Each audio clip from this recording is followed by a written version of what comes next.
So, Baldur's Gate 3, is it? 6 years in the making, 400-strong development team, early access since forever. It sure made a huge splash since its release, and can largely deservedly be viewed as the pivotal game, or at least the pivotal CRPG of 2023. But hey, there's that number, 3, which implies there was a 1 and a 2 there somewhere, and there sure was a 1, as almost exactly a quarter of a century into the past, in December 1998, Baldur's Gate 1 saw the light of day, except without the 1 part, becoming one of the progenitors of a whole subgenre of text-heavy isometric RPGs, spawning a flock of other great games based on its Infinity engine and securely placing its developer, BioWare, as a leader in the genre for a good, 15 years? In any case, it's been about 2 decades since the release of Throne of Bhaal, the standalone expansion to Baldur's Gate 2, and even heathen console devil spawns that are the Baldur's Gate Dark Alliance games. 20 years. A long enough period of very little in the series for a proper comparison of what was back then and what we've got now. And this time, I will talk about all of the things that make Baldur's Gate 3 stand out as a shiny beacon of wonder, and leave Baldur's Gate 1 deep in the shadows as a piece of crumbling crapola you wouldn't dare crush with a dirty boot.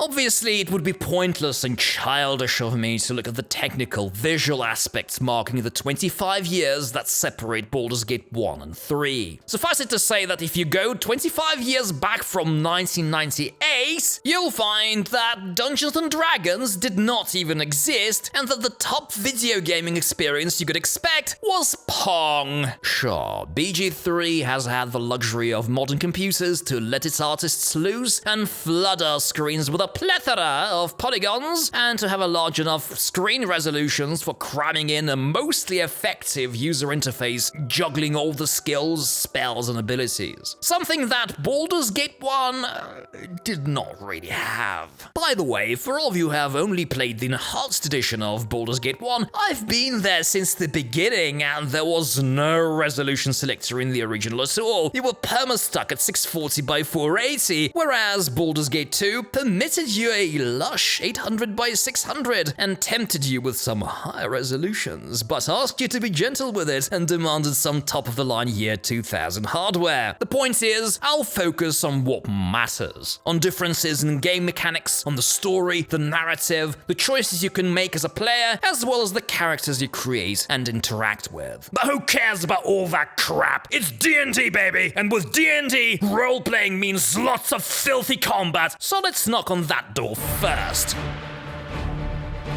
I must confess, when I first encountered the forced turn-based combat of Baldur's Gate 3, I was a little stumped by it. My very superficial familiarity with the 5th edition of D&D certainly played a role here, but turn-based combat has a tendency to demand at least some knowledge of the system in general, and BG3 is not exactly prone to hand-holding the player through most of the experience. Figuring out the way the main and bonus action points meshed with various actions and spells took some time. In contrast, the first game, indeed all of the Infinity Engine games, have real-time combat with automatic or manual pause, meaning that you can just RTS it if you're new. Select the goodies and click them on the baddies and see if it sticks. Attack speed? Attacks per round? Rounds? Turns? Minutes? Seconds? Oh, forget it. That's for nerds, bro. Real-time speeds things up, actually, and is magnificent at creating visceral and tense situations where you have to dance on the edge of the blade to succeed, or at least not lose your mages. Nevertheless, I've grown very fond of Baldur's Gate 3's turn-based approach. One of the reasons is that there's very little grey zone between combat and non-combat. You're either in or out. Meanwhile, it's all fuzzy and exploitable in the real-time combat world of BG1 and its siblings. There, the typical gamey way to handle tough fights or even mini-bosses is to carpet bomb the fog of war with fireballs and then send in your infantry to mop up the debris. This also leads me to something that I'm assuming is a 5th edition feature, and it's the revamped spell spellcasting concentration system, which prevents you from casting multiple instances of certain prolonged effect spells and makes the spellcaster focus on a spell for its effect to continue.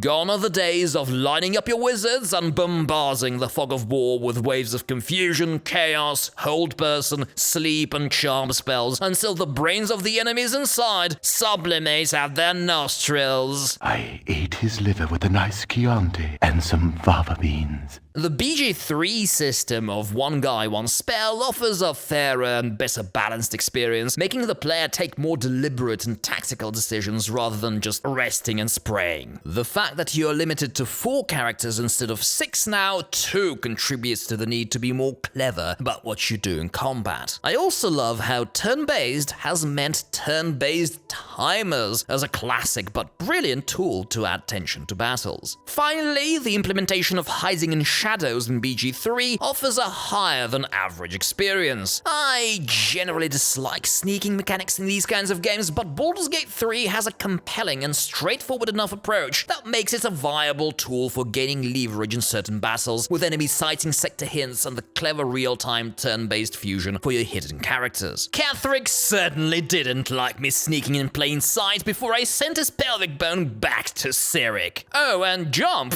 jump, jump, jump, jump, jump, and the occasional fly.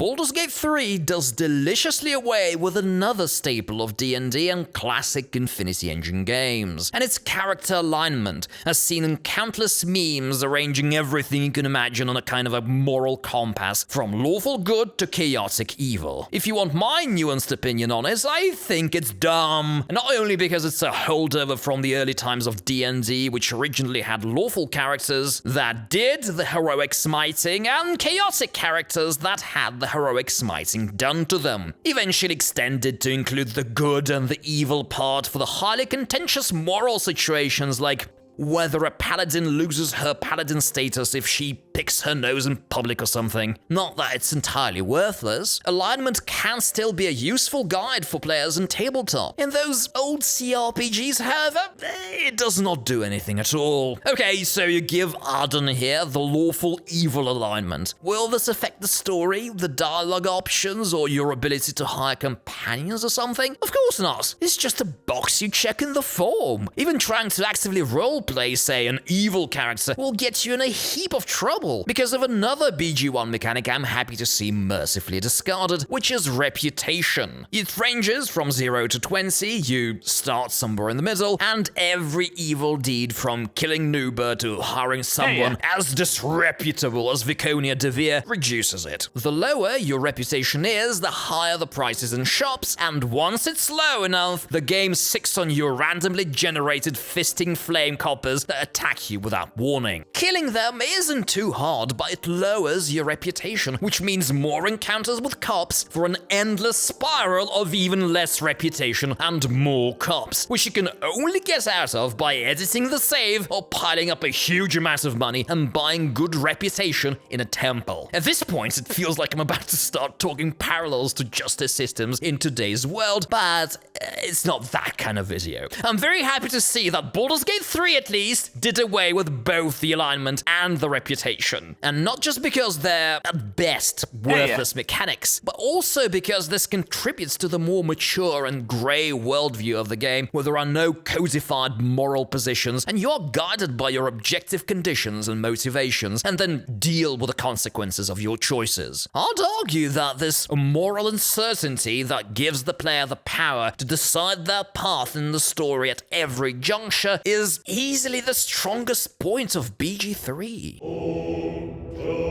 And speaking of being a bloodthirsty bastard, isn't Orin hopelessly charming? I personally think that Baldur's Gate 3 doesn't show us enough of her, but in any case, it does bless us with a broad and actually believable representation of the cult of Bhaal, the ex-assassin dead god of murder. Now, if you don't know the story of BG1 and 2, suffice it to say that the protagonist in them is Orin's great uncle, and they indeed share their fun bloodline and the prophecy of a Bhaal reborn in in the blood of mortals. What I hate about the first game is that it fails to address this visceral reality of the Ballspawn, instead turning the protagonist into a faceless, run-of-the-mill hero and savior that smites evil and just occasionally gets stolid visions of presumably grim divinity. You do not dream often, but tonight the visions are vivid indeed. Oh, get a life. Baldur's Gate 2 and Throne of Bhaal do a better job of it, and indeed, despite its many flaws, Baldur's Gate, the novel, offers a far more convincing take on the story and personality of the Ballspawn, Ward of Gorion that came from Candlekeep and defeated Sarevok. But we'll discuss all of that novel nonsense in another video. The point is that in BG3, you get to enter the bloody interiors of Sarevok's chapel and perform rituals there without it being the final boss battle. And once you finally reach Bhaal's temple, you hear a theological discussion of whether cannibalizing a victim sacrificed to Bhaal actually honors the god or is just a pervy thing to do,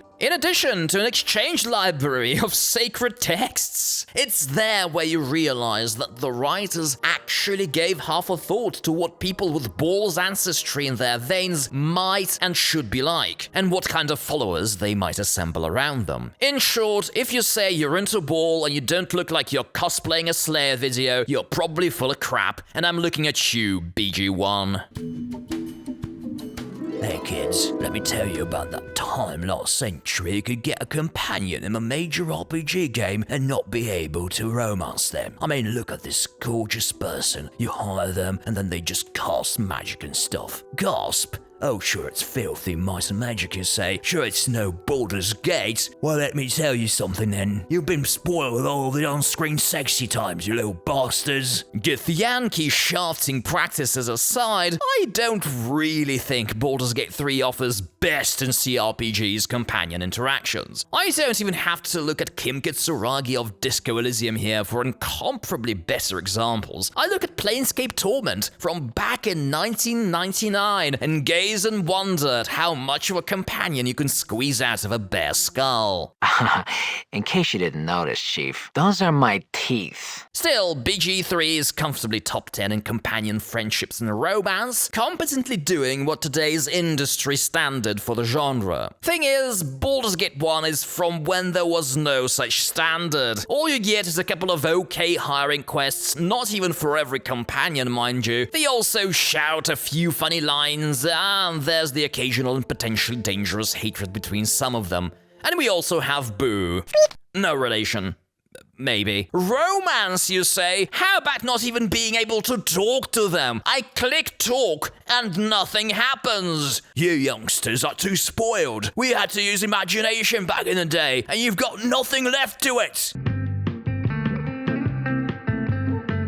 And since we've gone into the discussions of the romantico e amoroso, what about that all-important feature of Baldur's Gate 3? And it's obviously heavily pixelated entertainment! It's all the rage in it! And I'm sure it goes without saying that Baldur's Gate 1 expressly did not allow you to equip your character with 4 types of sausage or 2 varieties of papaya. Presumably hands down and hard-on advantage of BG3, but ultimately not really relevant to the experience of the game. Though in fairness, you can find mods for Baldur's Gate 1 and 2 that let you do virtually anyone, including Sarevok and your mum. So age before beauty, old BG wins in variety. Also, as someone who's caught the polygonal intercourse in flagrante, I must say with disappointment that while the fun bags are of reasonable size and shape, they retain the PVC consistency you'd expect to see in the late noughties, a gaping void behind the jillesome jiggliness that Japanese developers have achieved in recent decades. And you don't have to look far for the other extreme. Gee.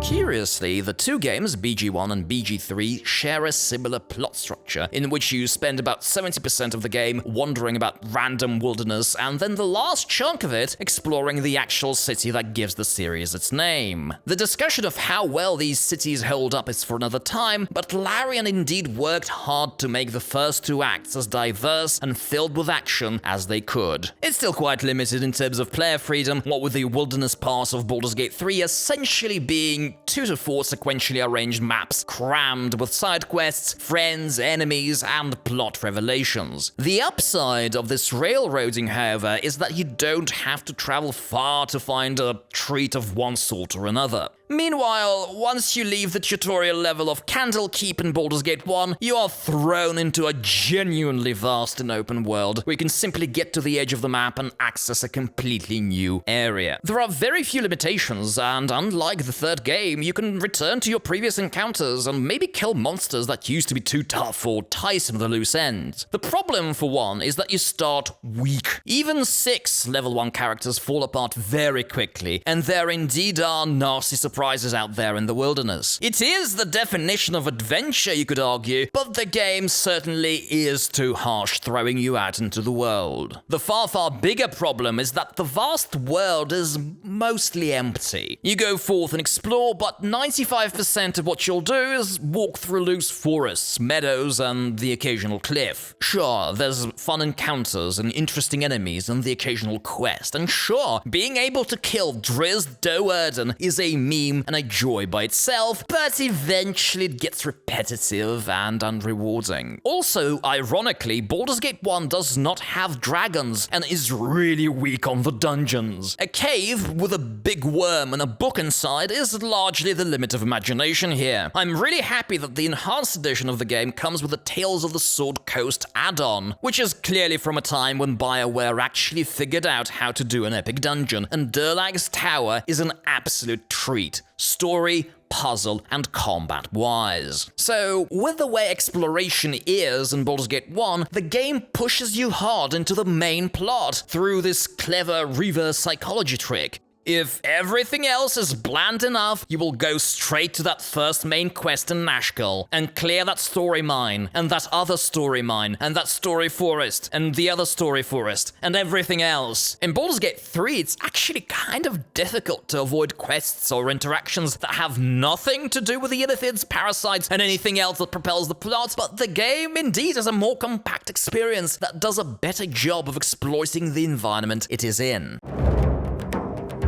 So since we're talking about plots anyway, let's reiterate. Baldur's Gate 1 may give you a lot of freedom to explore yet another forest, but it's very old-fashioned in terms of how much wiggle room it gives you in the main plot, which is pretty much zero wiggle room. There are a couple of very tiny variations, like talking your way into the story's significant bandit camp instead of attacking outright, or not hiring Zar and Montaran because they're gens and will betray you in the end. But you still experience a very strict succession of events taking you through the story to complete the game. Or you die. Baldur's Gate 3 may not be incredibly innovative in this regard either. After all, multiple endings are a staple of the genre these days, and you could argue that BG3 squeezes you in a series of critical point junctures where you don't really have a choice. You can't, for example, side with the avatars of the 3 dead gods, and you have to fight them, to the best of my knowledge at least. But indeed, you will find forks and discover and miss entire locations on your way towards the final ending. I'd still say that Fallout New Vegas did a better job of making you join different factions within the main story of the game, but you simply won't find any of that in Baldur's Gate 1, and to a lesser extent in Baldur's Gate 2 and its expansion. While at first sight you're not going to find much difference between the character creation screens in Baldur's Gate 1 and 3, except for the occasional D&D 5th edition feature and pubic hair selector, you shouldn't expect your choices to matter much outside combat and companion selection in BG1. I'm suspecting there are a few dialogue options that show up if you're a man or a woman, or if you're a halfling or an elf, but only suspecting because all of that is virtually absent from the game, and all of the class, ability score, race selections you make aren't going to mean much in any interactions that don't involve the edge of your sword. The absence of persuasion and intimidation skills is also a factor, though that comes with the early D&D territory. In Baldur's Gate 3, the character creation screen is essentially the game's replayability central. Once you're done playing that half-elf warlock or whatnot, you know the game will reward character exploration and chuck plenty of fun dialogue options at you if you go for radically different builds. After ending the game as as a half-orc sorcerer, I've started a new playthrough as the reportedly least popular class race combo, which is Githyanki Cleric, and while I'm still ambivalent about that Cleric part, we all know how much presence the Githyanki have in the game in general, and it's no surprise that playing as one is changing a lot. I'm yet to reach the creche, but the clarity of what should be done to the Gake and the interaction with Lae'zel have already justified the race choice. Would the tie road such a steed? That is, in addition to the option of playing with a dark murder hobo voice in your head, or even as one of the companions you find in the world, like Gale or Karlach. I'm not too happy with the absence of Queen Minthara, but her initial story is too different, and the content we get is the content we get. In general, though, I don't expect any of this variation to go as far as it did playing as a Malkavian or Nosferatu in Vampire Bloodlines, where you had to keep to the shadows all the time, or delight in eternal dialogue madness. I've also been somewhat disappointed with how little effect putting illithid worms in your brains has on dialogue and story options. It's pretty much just combat abilities. But still, Baldur's Gate 3 does make the effort with character-driven dialogue and ends up with what arguably is the best part of the entire game. What's wrong with his face? Freak. And so, it's been 7 points of how Baldur's Gate 3 runs circles around the old 1998 classic, and it's time for me to end this listicle. Feel free to tell me how wrong I am on all 7, and stay tuned for a slightly different video pitting the young and shiny upstart against some of those other games in the series, and see how it holds up. See you then, cheers.